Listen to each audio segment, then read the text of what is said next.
بسم الله الرحمن الرحيم، والصلاة والسلام على أشرف المرسلين. أهلا بيكم في قناة ميليتري انسكوب. النهاردة هقول لكم إن شاء الله أهم إضافة على سوخوي 57، وبعد الإضافة دي هتبقى سوخوي 57 خطرة جدا على جيوش العالم.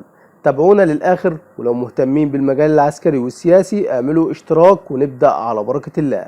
سوخوي 57 اللي دخلت الخدمة في سلاح الجو الروسي في 2020، اللي لها محركين من نوع ساترن 30 حسب مجلة ميليتري ووتش الأمريكية.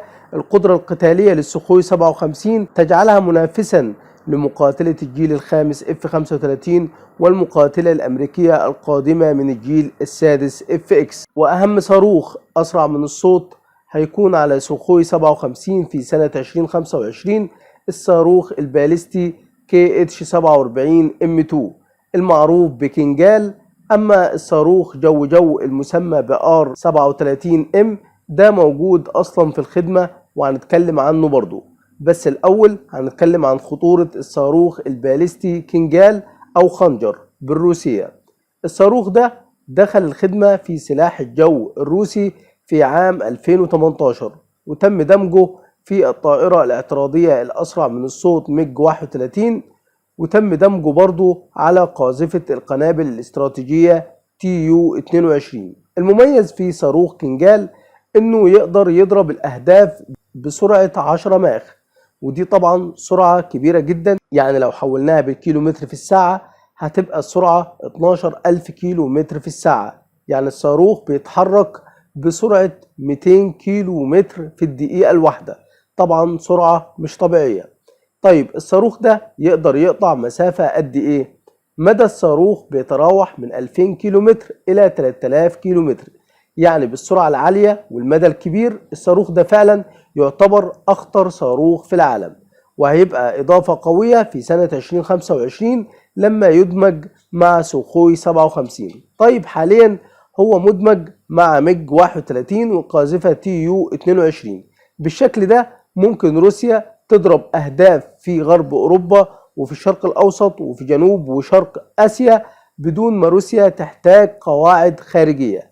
طيب تعرف إن مجلة ميليتري ووتش أعلنت إن مفيش ولا أي نظام دفاع جوي قادر على اعتراض صاروخ كنجال، وحاليا تم الإعلان عن خطط لتطوير الصاروخ علشان يحصل توافق بينه وبين السوخوي 57، وسيتم تصغير حجمه علشان يلائم السوخوي 57، وساعتها هتكون السوخوي 57 هي الوحيدة في العالم القادرة على شن هجمات بالصواريخ الباليستية اللي بتفوق سرعة الصوت. ومش بس هتكون السوخوي صياد لسفن العدو وخلاص، لكن هتقدر سوخوي 57 بسبب صاروخ كنجال بتوجيه ضربات ضد مراكز قيادة العدو والمراكز اللوجستية والمطارات والأهداف الحرجة الأخرى خلف خطوط العدو. الخطورة إن الطائرات الشبحية الأمريكية ممكن تتضرب في مطاراتها أو على حاملات الطائرات من قبل بداية المعركة أصلا، أو ممكن أثناء رجوعها لمطاراتها لعمل الصيانة ما تلاقيش قاعدة جوية مؤهلة لاستقبالها، لأنها تكون سوخوي 57 دمرت قواعدها، وخصوصا إن المقاتلات الشبحية الأمريكية بتحتاج صيانة بفترات أطول من أي مقاتلات أخرى، يعني ساعات طويلة، وده هيسبب شلل في سلاح الجو الأمريكي. نيجي بقى للصاروخ R37 اللي حاليا بيتم تطويره للتوافق مع سوخوي 57 تحت مسمى R37M. ممكن الصاروخ الأمريكي اللي تحت التطوير AIM-260 أو الصاروخ الصيني BLXX اللي تحت التطوير برضو ينافسوا في المستقبل صاروخ روسيا R37M، لكن على أرض الواقع الصاروخ الروسي هو اللي في الخدمة حاليا.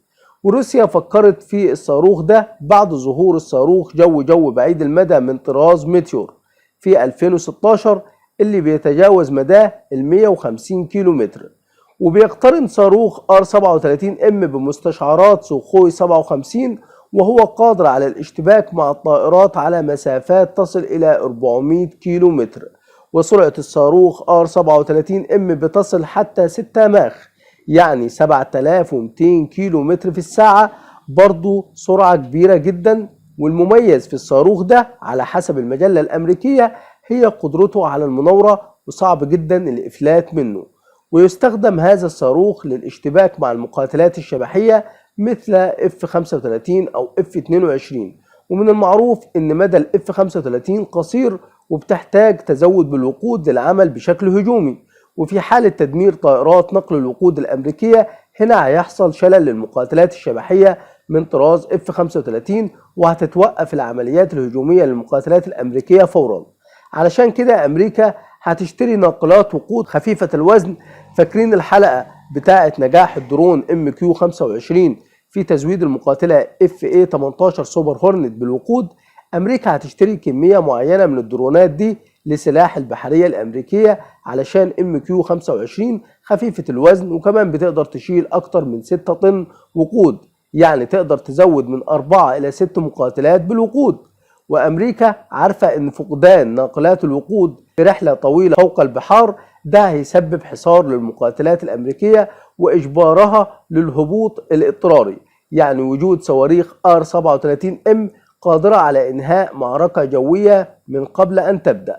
وده أمر بالغ الأهمية، وخصوصا لو اشتبكت روسيا مع أمريكا في منطقة الشرق الأوسط، أو اشترت دولة من آسيا سوخوي 57 زي الصين أو فيتنام.